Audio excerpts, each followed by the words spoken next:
Bonjour à toutes et à tous. Merci d'être avec nous. Je vais donc vous demander de vous installer. On va bientôt commencer notre deuxième table ronde ici à l'amphithéâtre de l'Or. On va poursuivre cette réflexion autour d'une Europe à la croisée des chemins. Comme vous avez pu l'entendre dans l'introduction ce matin, repenser les alliances, adapter les stratégies à des nouveaux enjeux régionaux et géopolitiques, mais aussi anticiper les défis technologiques et capacitaires de demain. Alors pour projeter les armées dans le futur, militaires et civils doivent travailler ensemble, penser à l'échelle de la nation et des territoires, mettre les réseaux et les infrastructures au service de la défense du pays, partager les innovations et les technologies qui permettent de gagner sur les champs de bataille de demain. Alors dans ce contexte, comment certaines de nos grandes entreprises françaises ont décidé d'agir dans la gestion de la crise, parfois en un temps record? Parmi elles, la SNCF, qui a fait preuve d'une très grande réactivité. Retour d'expérience donc ce matin en compagnie de Jean-Pierre Farandou, président du groupe SNCF, et de monsieur le préfet Joseph Zimet, directeur de la cellule interministérielle de crise qui est chargée de l'accueil des réfugiés ukrainiens, la CIC Ukraine. Messieurs, je vous invite donc à me rejoindre sur scène.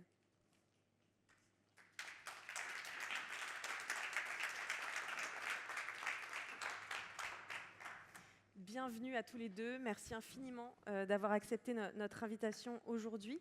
Alors, monsieur le préfet, je commence avec vous en quelques mots, même si on sait que le sujet il est très vaste. Est-ce que vous pouvez nous rappeler comment est née la crise en Ukraine? Quelles ont été les grandes étapes jusqu'à aujourd'hui? On a 45 minutes, mais bon, beaucoup de questions. C'est une boutade pour vous dire que bon, c'est un sujet sur lequel vous avez compris que je peux être intarissable, mais je vais essayer de faire très court. D'abord, la France, comme tous les pays de l'Union européenne, a été confrontée à l'afflux massif de réfugiés consécutivement, évidemment, à l'invasion de l'Ukraine par la Russie. Peut-être tout d'abord vous dire que l'Europe, dont il est question ces jours-ci à Paris, a été capable de forger dans l'urgence une réponse à la hauteur de l'enjeu historique. En activant la directive de 2001 sur la protection temporaire, l'Europe a dégainé un outil juridique merveilleux, adapté, tirant les enseignements des crises de l'ex-Yougoslavie, qui se traduit concrètement aujourd'hui par la présence de 4,5 millions de réfugiés ukrainiens répartis dans tous les pays de l'Union européenne, qui peuvent circuler librement d'un pays à l'autre de l'Union, avec des droits sociaux, un certain nombre de soutien. C'est une réponse très efficace, très opérationnelle, qui a été immédiatement activée dans les premiers jours de la crise au mois de mars. Cette protection temporaire, elle est absolument fondamentale. Elle a offert un bouclier juridique et des droits sociaux assortis. Donc chaque pays membre ensuite a décliné ce canevas dans son droit national. Et la France a armé à sa façon une réponse qui a été arbitrée, validée dans le Conseil de défense par le président de la République pour une stratégie nationale immédiate qui a permis l'accueil de jusqu'à 100 000 réfugiés ukrainiens en France. Aujourd'hui, nous sommes à 70 000 et il faut dire d'emblée que la France, c'est un pays qui accueille peu, qui est un petit peu marginal aujourd'hui dans la géographie de l'accueil des réfugiés. Pas par mauvaise volonté, mais pour, je dirais, en raison de notre géographie, de notre histoire. D'abord, nous ne sommes pas un pays frontalier et nous avions peu de relations avec l'Ukraine avant la guerre. Donc il y avait 20 000 Ukrainiens établis en France avant-guerre. Et au fond, dans l'ensemble de l'Europe, et on va en reparler tout à l'heure avec les flux et la mobilité des réfugiés ukrainiens à l'intérieur de l'Europe, les Ukrainiens qui ont quitté l'Ukraine précipitamment ont rejoint d'autres Ukrainiens et notamment se sont dirigés vers les pays où des communautés ukrainiennes étaient préétablies. Ce qui explique le rôle tout à fait fondamental de la SNCF lors des premiers jours de la crise pour faire partir des trains depuis Paris vers l'Espagne, ce qui n'était pas évident à saisir immédiatement. Enfin, la SNCF, on va en reparler tout à l'heure, l'a parfaitement saisi, parce que tout simplement, il y avait beaucoup d'Ukrainiens qui vivaient en Espagne, et tout d'un coup, voilà. Alors il faut imaginer ce qu'a représenté, globalement, d'après les derniers chiffres du HCR, c'est 11 millions de réfugiés en Ukraine, c'est-à-dire 25%, c'est un quart de la population ukrainienne déplacée à l'intérieur de l'Ukraine ou à l'extérieur. Voilà. 75%, 76% de ces réfugiés sont des femmes et des enfants. Donc c'est un exode européen qui dure depuis 3 ans. Et cette protection temporaire, ce qui est tout à fait fondamental, c'est qu'elle permet une libre circulation. Et je crois que c'est là la réponse historique de l'Europe à cette crise, à cette plus grande crise migratoire depuis la fin de la Seconde Guerre mondiale, cette capacité qu'ont les déplacés de changer de pays, de retrouver des proches dans d'autres pays de l'Union européenne, de faire des allers-retours avec l'Ukraine pour aller vérifier que sa maison est toujours debout, pour aller chercher un membre de sa famille. Voilà.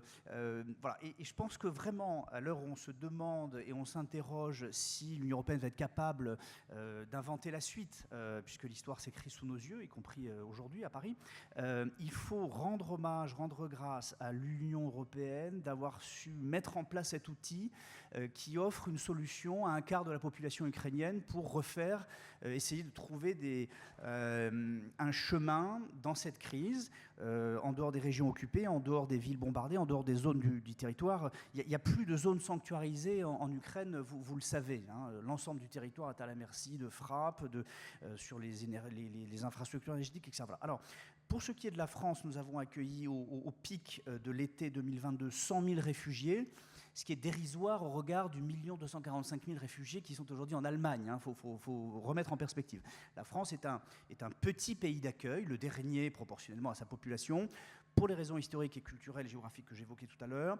Néanmoins, il ne faut pas avoir honte de notre copie, qui, je le souligne, a été salué par la Cour des comptes, dont le rôle n'est pas de jeter des fleurs à l'exécutif. L'État, la France, a su activer une réponse réactive, créative. Alors, elle ne l'a pas fait tout seul, et c'est ce message sur lequel je voudrais insister. Dans cette gestion de crise, l'État n'a pas été seul. Il s'est appuyé sur un réseau de partenaires extrêmement actifs, extrêmement engagés, des opérateurs comme la Croix-Rouge française. J'évoquais avec le président Farandou il y a un instant les premiers jours de la crise, lorsque les premiers réfugiés sont sortis des trains en gare de l'Est, à Gare, avec des enfants.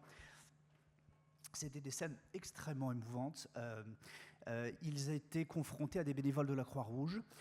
Ensuite, ils étaient réacheminés dans d'autres pays européens, dans d'autres grandes villes françaises, où ils étaient réceptionnés par de toutes petites équipes de nos préfectures, relayées par des bénévoles et par un réseau de collectivités locales. On a retrouvé cette énergie, cette mobilisation qu'on avait connue pendant la crise du Covid-19, où il a fallu inventer des solutions locales, territoriales, où chacun prenait sa part, sans problème de périmètre, de partage de compétences, et au fond, on se mettait un peu à distance de Paris pour que Paris nous laisse travailler, enfin pour ceux qui ont eu la chance de travailler sur le terrain. Et vraiment la réponse opérationnelle, la réponse humaine sur cette arrivée des réfugiés a été tout à fait extraordinaire. Elle s'est adossée, et j'insiste beaucoup là-dessus, sur un mouvement très profond dans la société française, sur un élan de solidarité que nous n'avions pas connu depuis longtemps. Alors quand je dis nous, je prends souvent 2 exemples. Je cite la collecte de fonds en réponse au tsunami en Asie du Sud-Est en 2004, qui était un peu un record de collecte de dons auprès des particuliers dans l'histoire des crises humanitaires. Eh bien, ces seuils ont été dépassés par de grands opérateurs comme la Croix-Rouge ou la Fondation de France. On a collecté des sommes absolument considérables pour aider l'Ukraine, alors pour renvoyer de l'argent là-bas, pour utiliser pour l'accueil ici. Et il y a eu le phénomène de l'hébergement citoyen. Les Français ont ouvert leurs foyers, ont prêté des résidences secondaires, ont prêté des studios, ont accueilli des Ukrainiens chez eux, dans leur salon, dans leur chambre d'amis, sur leur palier, dans les chambres de bonne, etc. Donc, voilà. Mais on a eu jusqu'à 20-25 000 réfugiés dans les premiers jours de la crise accueillis chez l'habitant. Donc, il faut bien comprendre que si la réponse de l'État a été efficace, réactive. On a fait notre devoir à Paris, sur le terrain, en coordination interministérielle. Rien n'aurait pu se faire sans ce terreau d'engagement, cet élan de solidarité de la population française envers ces réfugiés. et l'engagement de toute une batterie d'acteurs du secteur privé, les grands opérateurs. On va parler évidemment du rôle tout à fait fondamental de la SNCF dans les premiers jours de la crise et bien au-delà. Mais c'est un cluster, une grande chaîne de solidarité. Outre, je dirais, sa vigueur dans les premiers jours de la crise, son autre caractéristique, c'est d'avoir duré. En général, vous savez, lorsqu'il y a des crises humanitaires, des crises, etc., il y a les numéros verts qui s'affichent, les émissions spéciales sur France Télévisions, les gens donnent, mais ça dure. La collecte, disent les spécialistes, dure 3 semaines, 1 mois. Et le soufflet retombe très vite. Dans le cas de la crise ukrainienne, eh bien, le soufflet n'est pas retombé. L'effort a duré. 3 ans après, je ne vous dirai pas que l'engagement est le même qu'à l'été 22 ou encore à l'été 23, mais il faut bien comprendre que les 70 000, 100 000 réfugiés accueillis aujourd'hui en France restent grâce à l'engagement de communes, d'élus locaux, de bénévoles associatifs, de gens qui s'occupent de 1000 choses, de les orienter dans les agences de France Travail, de les diriger vers des cours d'alphabétisation, de les aider à acquérir des éléments de langue pour pouvoir se présenter pour un emploi, etc. Voilà. Ce sont des missions très terre à terre, mais extrêmement importantes pour les Ukrainiens qui se sont sédentarisés chez nous. Sachez que 50% à peu près de la population accueillie en France, mais également en Europe, envisage de rester dans les pays d'accueil. Donc vous imaginez ce que cela représente en termes de ressources humaines pour la partie ukrainienne. Nous avons un vice-premier ministre ukrainien là, qui vient dans 10 jours à Paris, qui évoque la création d'une nouvelle agence de l'unité, dont le but est de faciliter le retour des Ukrainiens. Donc les Ukrainiens ont compris maintenant qu'il y avait un enjeu pour eux de récupérer leur capital humain, et commencent à parler d'aide au retour, etc. Ils ont raison. Donc vous voyez, la reconstruction en Ukraine a commencé d'ailleurs depuis 2 ans, tout en continuant la guerre. L'Ukraine doit régénérer ses forces. Je ne suis pas du tout un spécialiste de ces questions-là, mais en tout cas, la reconstruction a commencé. Et le rapatriement de cette masse humaine, de cette masse de réfugiés, va être un enjeu. Le 1,2 million Ukrainiens installés en Allemagne ou dans des économies dynamiques, Pays-Bas, Irlande, où ils trouvent de l'emploi, où ils s'intègrent, ils s'insèrent, où les enfants vont à l'école, rentrent dans les universités, etc. Ça va être très compliqué pour, je pense, les autorités ukrainiennes de les faire revenir. Donc là, on va discuter dans 10 jours de la création d'un guichet à Paris avec des Ukrainiens dont le boulot sera d'expliquer aux Ukrainiens de la diaspora qu'il faut rentrer. Il y a peut-être des arrière-pensées un peu électorales aussi des autorités ukrainiennes dans cette affaire, parce que bon, ça fait quand même une masse de votants. Mais voilà un petit peu le tableau. Alors, je vais m'arrêter là. Les grands sujets de demain, c'est évidemment, y a-t-il risque d'une nouvelle vague de réfugiés ? Personnellement, je ne le crois pas. Je pense que la répartition maintenant est fixe. Et on a bien vu que même dans les hivers, avec les infrastructures critiques qui étaient paralysées, voilà. Et s'il y a de nouvelles vagues, nous ne serons, de mon point de vue, pas impactés. Je crois que la répartition maintenant intra-européenne est faite. Qui reste, qui rentre ? Je cite l'exemple de Nice, 12 000, première ville ukrainienne de France, 12 000 Ukrainiens installés à Nice. On a vraiment là une diaspora qui s'établit pour des raisons historiques, hein, depuis la fin du 19e, la nomenclatura, l'aristocratie russe, puis les blessés de la Première Guerre mondiale. Enfin, voilà, la Côte d'Azur et Nice est une ville bien connue, y compris des oligarques ukrainiens. Mais en tout cas, aujourd'hui, il y a une communauté ukrainienne très bien accueillie localement, très bien insérée, avec des associations et des franco-ukrainiens. Voilà, donc on a là un exemple, une grande réussite. Alors, il n'y a pas que ça, mais enfin, il faudra regarder comment on favorise l'insertion. Et puis, c'est une crise. Depuis le début, nous avons, en fait, on court après l'information, on court après la connaissance. Nous ne sommes jamais capables d'anticiper les arrivées, les retours. Donc, c'est une crise où il faut faire preuve d'une grande humilité, d'agilité, de souplesse dans l'adaptation de nos outils, l'hébergement, le logement, le travail, voilà, des choses très opérationnelles, les services aux populations, parce que c'est un paysage en mouvement. On a tantôt 17 000 élèves inscrits dans nos classes, et puis on regarde à la rentrée suivante, on en perd 2500. Où est-ce qu'ils sont passés ? Bon, on collecte de l'information comme ça, entre les pointages préfectures, les pointages de nos opérateurs, voilà. Donc c'est un travail de fourmi qui est très intéressant, c'est un travail de coordination interministérielle. Nous ne sommes plus dans la gestion de crise avec la sécurité civile et les LIPICO. On est dans une deuxième phase et je dirais que l'heure maintenant dans les pays de l'Union européenne est de l'adaptation des dispositifs de solidarité qui ont été mis en place dans l'urgence de la crise. Tout ça a été fabriqué à quelques semaines de l'élection présidentielle. Alors, l'avantage, c'est qu'on avait des équipes ministérielles qui n'avaient rien d'autre à faire. Je vais être très, très clair là-dessus, et qui étaient totalement disponibles. Et on avait un Premier ministre, Jean Castex, qui a donné un leadership à cette affaire absolument stupéfiant. Et tous les wagons ministériels ont été accrochés au TGV Castex. Et alors, on a pu vraiment mettre en place une copie, je pense, très propre. Voilà. Alors, il faut rester modeste. Quand on regarde les chiffres polonais, les chiffres allemands, ce qu'on a fait est propre. Mais la crise de l'accueil des réfugiés ukrainiens n'a pas non plus été... voilà, on n'a pas accueilli 500 000 personnes en un mois. C'est monté par paliers, ce qui a laissé à nos équipes préfectorales sur le terrain et dans le dialogue avec les élus locaux, etc., la marge de manœuvre pour adapter les dispositifs et les outils. On n'a pas eu trop de tensions sur l'hébergement, etc. Donc je dirais que là, maintenant, on est dans une gestion de crise au fil de l'eau, où les enjeux vont être l'insertion pour ceux qui vont rester de façon durable. Voilà ce que je peux vous dire, en espérant avoir laissé quand même suffisamment de temps au président Farandou, en tout cas, pour rappeler le rôle fondamental de la SNCF dans cette crise. Merci beaucoup pour tous ces éléments de contexte, très concrets. Alors effectivement, vous l'avez mentionné, Monsieur Farandou, je me tourne évidemment vers vous. Dès le début de la crise, la SNCF a souhaité s'engager dans la gestion du conflit, notamment au profit des chemins de fer ukrainiens. Déjà, pourquoi cet engagement?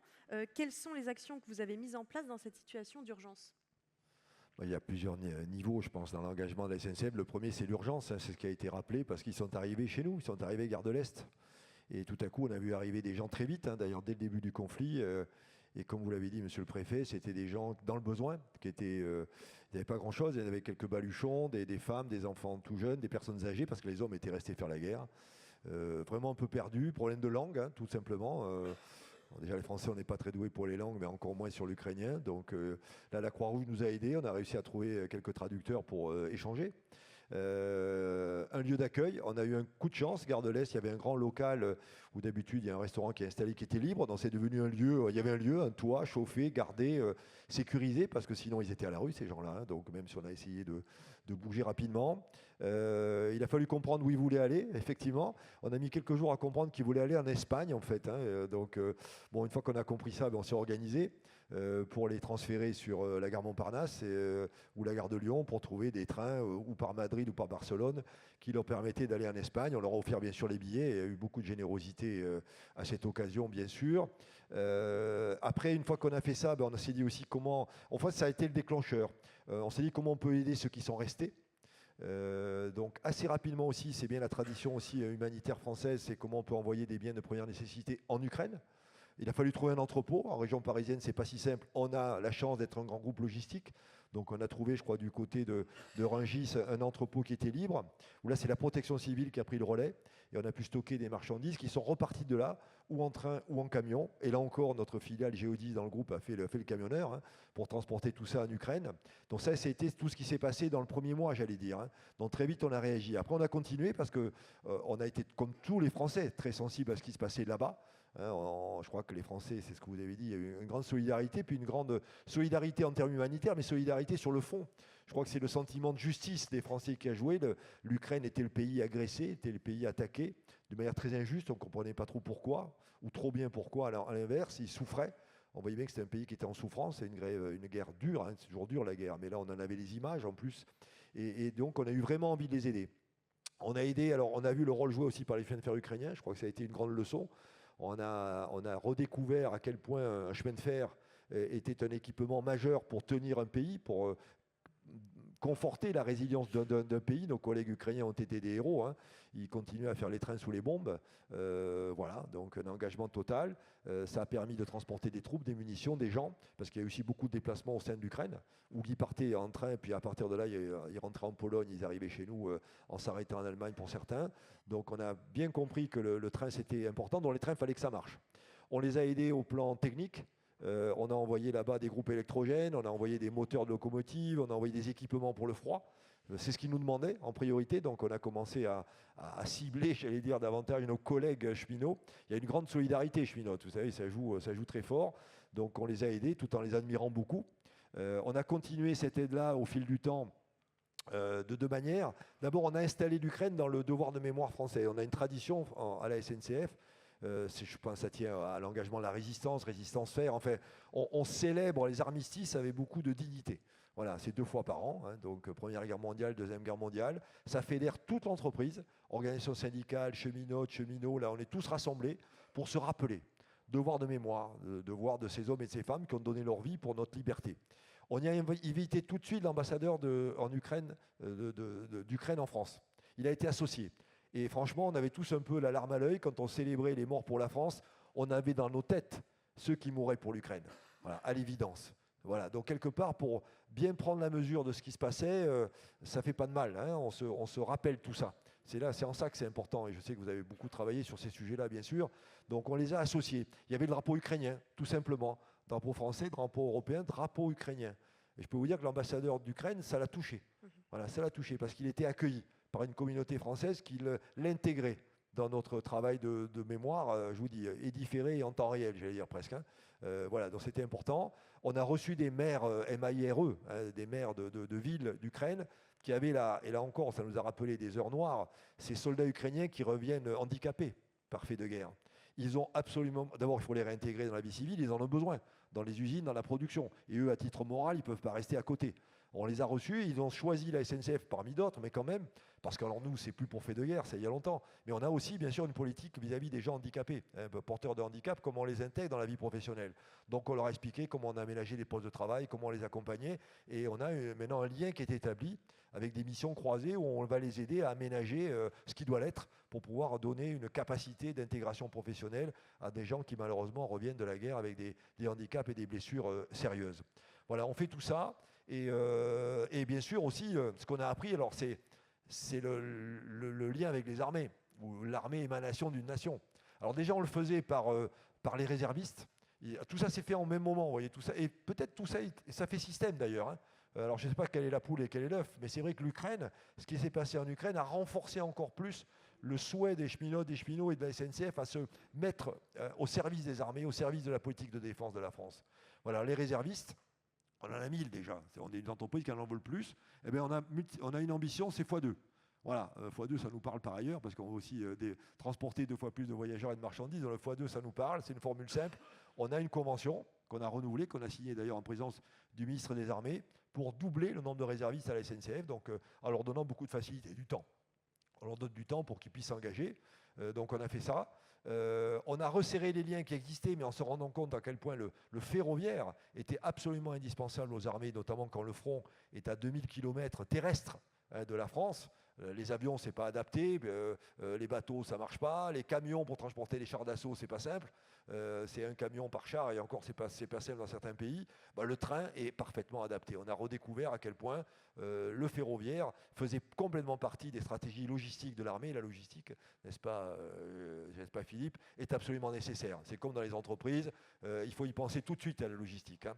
Voilà, donc on s'est renforcé là-dessus. Il y avait un terreau, il y avait une envie. L'Ukraine a été un accélérateur quelque part de cette compréhension, de cette adhésion à la fois à la solidarité par rapport aux Ukrainiens, mais aussi cette solidarité par rapport aux militaires. Moi-même, je me suis déplacé là, pas sur place en Ukraine, mais à Bucarest, à l'initiative de Philippe Begegen que j'ai recruté, qui est donc un général qui travaille pour nous, qui est un grand logisticien militaire qui plus est. Donc on fait le même métier, donc c'est plus facile pour se comprendre et pour se rapprocher des armées à nouveau. J'ai eu la chance d'aller là-bas. J'ai rencontré le général français qui commande, dans le cadre de l'OTAN, qui commandait les troupes, mais il y avait beaucoup de Français là-bas du front sud de l'OTAN, hein, de Roumanie, Bulgarie jusqu'à la Grèce.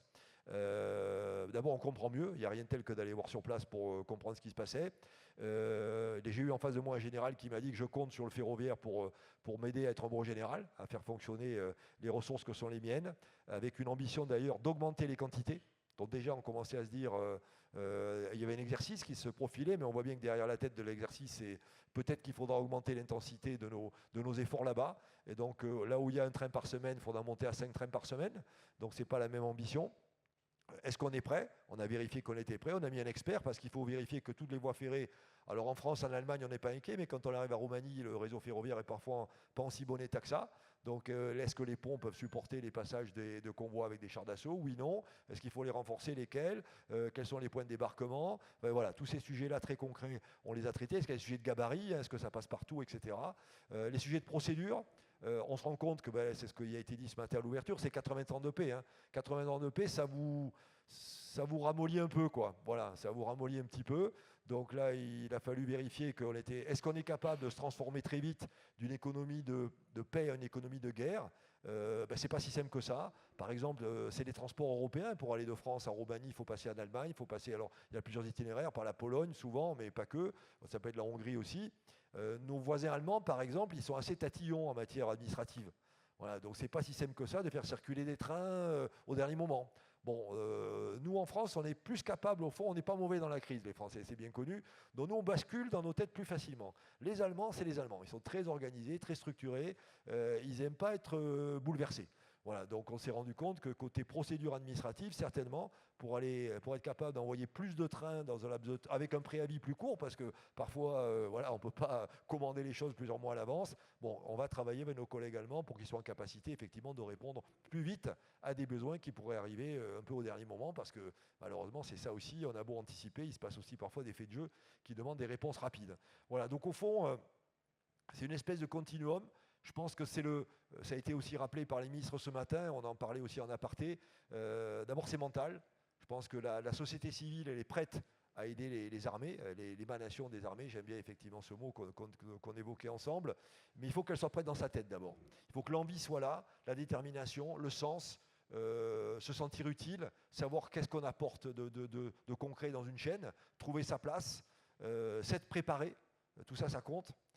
Et ça, de ce côté-là, il y a des cultures communes entre les armées et la SNCF. On aime bien anticiper, on aime bien se préparer, on aime bien répéter, on aime bien faire des exercices, on aime bien avoir des procédures qui marchent, faire des retours d'expérience, former les gens, ça on sait faire. Donc là, on se retrouve bien, c'est des institutions qui ont des cultures assez proches. Donc ça, c'est pas mal pour travailler ensemble. On est un peu lourd, mais on est efficace quand on sait s'organiser, et on sait s'organiser. Donc le mental, c'est important. Ce mental, ses racines, c'est la mémoire. C'est très important, la mémoire. On vient de quelque part, il y a une histoire qui nous raconte, qui fait que nous sommes ce que nous sommes, et on en est fiers. Des moments de réussite, des moments parfois plus compliqués, qu'on a su surmonter ensemble. Je crois que c'est très important. Et ça, vraiment, on le cultive très fort à la SNCF. On a aussi des commémorations, bien sûr. L'année dernière, en Normandie, on était là. On a été tout de suite parmi les premiers à dire on veut en être, on veut participer, parce que c'est important. Voilà, donc ce devoir de mémoire, il construit le mental.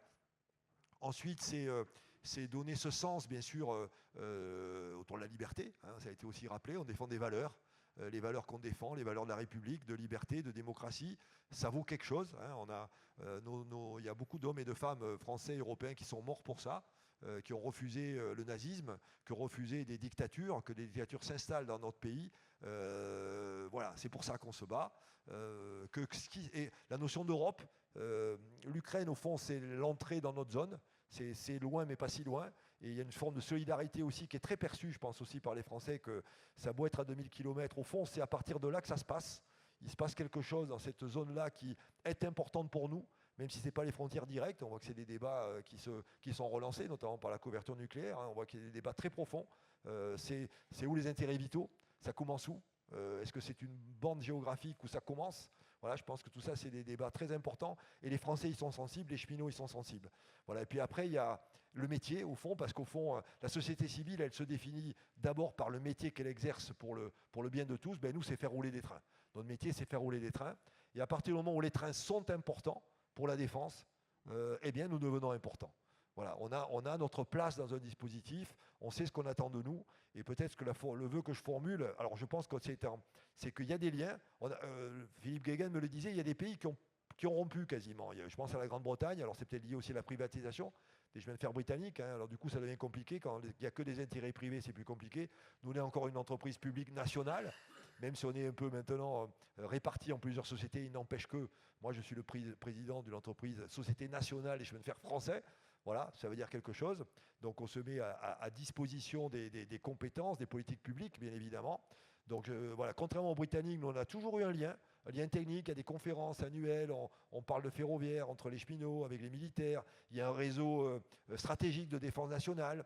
Voilà, on se rappelle tout ça. Ça existe. Alors, je ne vous cacherai pas que là, comme ailleurs, il y a eu un peu de boulot. On a laissé filer un peu le temps.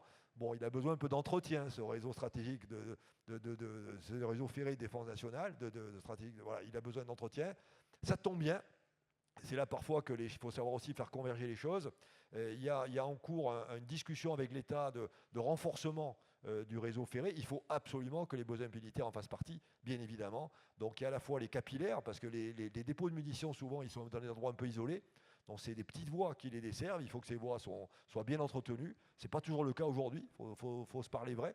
Donc c'est le moment de mettre des sous là-dessus. Il y a quelques dizaines de millions d'euros à trouver. On ne sera pas loin de la centaine à la fin, mais ça en vaut la peine. On ne va pas quand même être on serait tous quand même très embarrassés si on n'était pas capable d'aller chercher des munitions parce que les voies ferrées ne seraient pas en bon état. Ce n'est pas possible. Donc on va faire le travail. Il faudra aussi avoir à veiller à ce qu'il y ait un budget de maintenance régulier pour que voilà, on ne refasse pas ce qu'on a fait, c'est-à-dire que ce réseau-là reste en bonne condition. Et puis après, il y a ces grands corridors. On sait que ça commence en Bretagne. Parce que si les Américains devaient amener du matériel, généralement, ils aiment bien la façade atlantique française. Ce n'est pas un hasard s'ils sont arrivés en Normandie, hein, peut-être. Hein. Voilà, dans Normandie, Bretagne, Vendée, La Rochelle sont des ports qui intéressent les Américains s'il s'agissait de faire arriver des grosses quantités de matériel. Donc on se retrouve façade ouest Atlantique, il faut les envoyer quelque part sur le front de l'Est. Voilà, donc les corridors par lesquels il faut passer, en France, en Allemagne, en Pologne, en Hongrie, doivent être effectivement travaillés plus particulièrement. Et enfin, il y a le côté matériel roulant. Et ça, c'est un peu nouveau parce qu'on n'avait jamais complètement oublié de transporter des marchandises. Donc, c'est plus facile d'accélérer. On a complètement oublié de transporter des personnels. Voilà, là, en ce moment, on serait bien embarrassé. S'il fallait transporter des troupes, on serait embarrassé parce qu'on n'a pas les matériels roulants. Bon, la bonne nouvelle, c'est qu'on en a conscience, tout part de là. Et dans les commandes que va faire l'État de matériel roulant pour des passagers, on va intégrer dans le cahier des charges la capacité à transformer ces matériels civils en des matériels militaires. Il y a un petit surcoût, mais ça vaut le coup de le faire, ce qui fait que, si besoin, on arrêterait les missions civiles et on basculerait très facilement dans les missions militaires. Voilà, donc je suis frappé de voir finalement comment en quelques mois, quelques petites années, et l'Ukraine a été un facteur de prise de conscience à coup sûr, on est en train de... Il y avait la base, hein, il y avait le terreau, mais techniquement, on est en train à nouveau de faire de la SNCF une entreprise ferroviaire capable de s'intégrer dans un effort de défense de la nation. Et ça me fait très plaisir à titre personnel parce que je pense que c'est fondamentalement le supplément d'âme d'une entreprise publique. Certes, notre métier, c'est le ferroviaire, et on le fait bien pour des voyageurs, pour des marchandises, mais je vous le redis, on fait partie finalement des outils de la boîte à outils de notre pays, de la nation. Il y a cette SNCF qui est là, et elle ne demande pas mieux, et les cheminotes et les cheminots en sont bien convaincus, de jouer un rôle à notre place, mais un rôle solide pour nous permettre de défendre nos intérêts au niveau français et au niveau européen. Merci Monsieur Farandou d'avoir parfaitement illustré le fait que le train aujourd'hui est étroitement lié à la gestion de crise. D'ailleurs, je rappelle que fin 2024, l'année dernière, vous avez été décoré de l'Ordre du Mérite en Ukraine pour les services rendus, notamment dans l'accueil des réfugiés. Une dernière question pour tous les deux, et puis pour ouvrir peut-être le sujet. On le sait, la crise, elle n'est pas terminée. Si on devait retenir une chose maintenant à l'instant T, c'est quoi? C'est que tout est possible. Monsieur le Préfet, peut-être, pour conclure. Je ne peux pas m'exprimer sur la dimension politico-militaire ou diplomatique, mais en tout cas,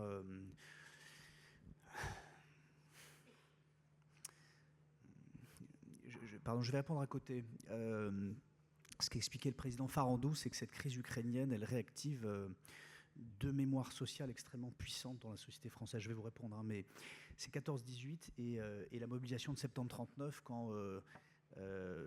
Joffre fait partir en 3 semaines, en 10 jours, 5 millions de Français dans leur centre de mobilisation. Et donc, en fait, cette crise ukrainienne à travers le rail, vous l'avez dit, l'accueil, le transport de troupes, il y a le volet diplomatique aussi. Les grands dignitaires européens, quand ils arrivent en Ukraine, ils descendent du train. Moi, j'étais très frappé de ça. On voyait Scholz, tous les Anglais, etc., ils n'arrivaient pas en avion, ils arrivaient en train. Les premiers gestes de solidarité des grands dignitaires, des grands responsables politiques européens, ils sont arrivés en train à Kiev. sous les bombes parfois. Enfin, vous vous souvenez, les premiers déplacements étaient quand même loin d'être simples. Et je pense qu'il y a effectivement cette crise ukrainienne et le rôle du rail réactif pour nous de mémoire sociale fondamentale. Donc vous avez rappelé la résistance, les cheminots, tout le monde sait évidemment le sabotage fer, tout ça, mais aussi celle de 14-18 avec ses allées et venues, front, arrière-front, etc. Je rappelle que évidemment c'est le ministère des Armées qui est porteur de la politique de mémoire de la nation, donc ce sont des sujets qui ont une grande résonance à l'intérieur, et le ministère des Armées est le responsable de l'organisation des commémorations, non pas simplement, enfin évidemment pour sa mémoire militaire, mais pour la mémoire de la nation. Et donc il y a quelque chose là à articuler ensemble probablement, et je pense qu'on n'a pas fini de travailler sur ce réservoir de réflexion et d'imaginaire sur le rôle du rail dans cette crise ukrainienne qui n'est pas terminée. Je suis incapable de vous répondre. Comme je vous l'ai dit depuis tout à l'heure, on ne sait pas ce qui va se passer ni demain ni après-demain. L'histoire, elle s'écrit sous nos yeux. Qu'est-ce que nos chefs d'état-major vont être capables d'articuler sous l'autorité des ministres, sous l'autorité des chefs d'État et de gouvernement? Le chantier, écoutez, il est considérable. Pour ce qui concerne ma petite partition des réfugiés, je vous ai dit, je pense qu'on va en rester là. On a essayé d'aider nos amis allemands à les soulager un petit peu, mais les Ukrainiens, en fait, savent où ils veulent aller. Ils sont à la recherche de points d'appui dans les grandes métropoles qui ont de la connectivité avec d'autres grandes métropoles européennes et avec l'Ukraine. Et donc, ils ont des réseaux, eux aussi, de circulation qui leur sont propres. Et donc, en fait, je pense que le maître mot pour nous, c'est la capacité d'adaptation de nos dispositifs de gestion de crise, tant qu'on a la capacité de façonner la réponse aux besoins exprimés par les Ukrainiens, c'est-à-dire de la mobilité. Et un peu à la carte, territorialement, grâce à la souplesse et l'agilité des collègues préfets sur le terrain, parce que c'est ça le boulot aussi des préfets sur le terrain, c'est toujours d'adapter l'offre en embarquant les partenaires et les acteurs pour adapter les dispositifs de gestion de crise. Donc voilà, on va s'adapter, mais on restera dans l'épure de 100 000. Sauf, mais je ne vois pas de grandes manœuvres pour partager le fardeau avec les Polonais et les Allemands. Ça aurait déjà dû être le cas au fort de la crise. Il y en a 1 million en Pologne et 1 million en Allemagne depuis maintenant bientôt 3 ans. La répartition va continuer à se faire en fonction des appétences des familles et de la capacité après des Ukrainiens à organiser le rapatriement de leur population. Si ça tape partout, ça va être un petit peu compliqué. Jusqu'à présent, on avait quand même la partie ouest qui était sanctuarisée. On va voir ce qui se passe dans les prochains mois. Voilà. Merci, Monsieur le Préfet. Monsieur Farandou, pour conclure. Moi, je pense que les leçons de la période, c'est l'Europe, quand même.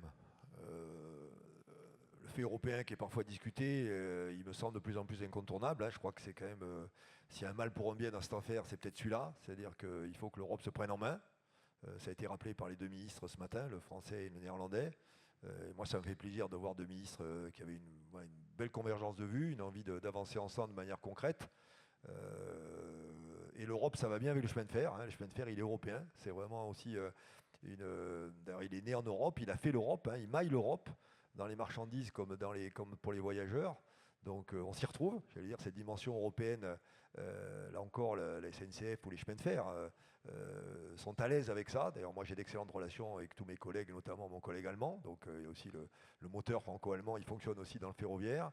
Et c'est peut-être... et ça, c'est le long terme. C'est le long terme. Et là encore, je retrouve des parallèles entre la programmation militaire et la programmation ferroviaire et la stratégie, au fond. La stratégie, tout part de là. On ne peut pas godiller au jour le jour, quoi. Quand on se met à godiller au jour le jour, on ne fait pas de la bonne stratégie militaire, on ne fait pas de la bonne stratégie ferroviaire. On a besoin, et ça a été rappelé par le ministre, des mots forts, une doctrine, une stratégie, une doctrine, une vision, une analyse. Et c'est pas simple, c'est des choses compliquées, mais il y a un effort intellectuel de concevoir des doctrines, et ensuite il faut la tenir dans la durée. Voilà, donc je pense que ce qu'on avait peut-être un peu oublié, au fond, c'est parfois on est rappelé cruellement par l'actualité, que l'Europe est certainement le cadre dans lequel la France doit s'installer, tout en veillant à la nation française, la souveraineté française, mais il y a quand même, c'est la France dans l'Europe. Et deuxièmement, le retour du long terme. C'est jamais gagné parce qu'on sait bien que la vie moderne parfois nous accélère au contraire sur le court terme et la rapidité.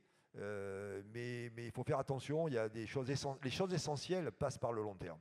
Voilà, et je pense que comme le militaire nous renvoie aux choses essentielles, c'est peut-être aussi la leçon que l'actualité nous donne.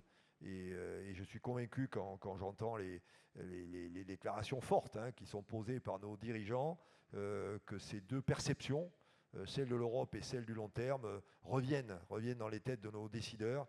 Et ça me rend du coup confiant dans l'avenir. Confiant, ça ne veut pas dire béat. Je pense qu'effectivement, on a devant nous encore des périodes compliquées. Mais peut-être qu'on est en train de vivre, c'est toujours compliqué de commenter l'histoire qui se déroule, comme vous l'avez dit. Mais moi qui suis un optimiste voilà, par définition, peut-être qu'on est en train de vivre un moment où cette prise de conscience va faire pour nous et les générations à venir un avenir plus solide et donc meilleur. Merci beaucoup, messieurs, pour ce retour d'expérience qui met vraiment en avant cet élan de solidarité et cet engagement, et notamment de la part de la SNCF. Je pense qu'on peut vous applaudir bien fort. Merci.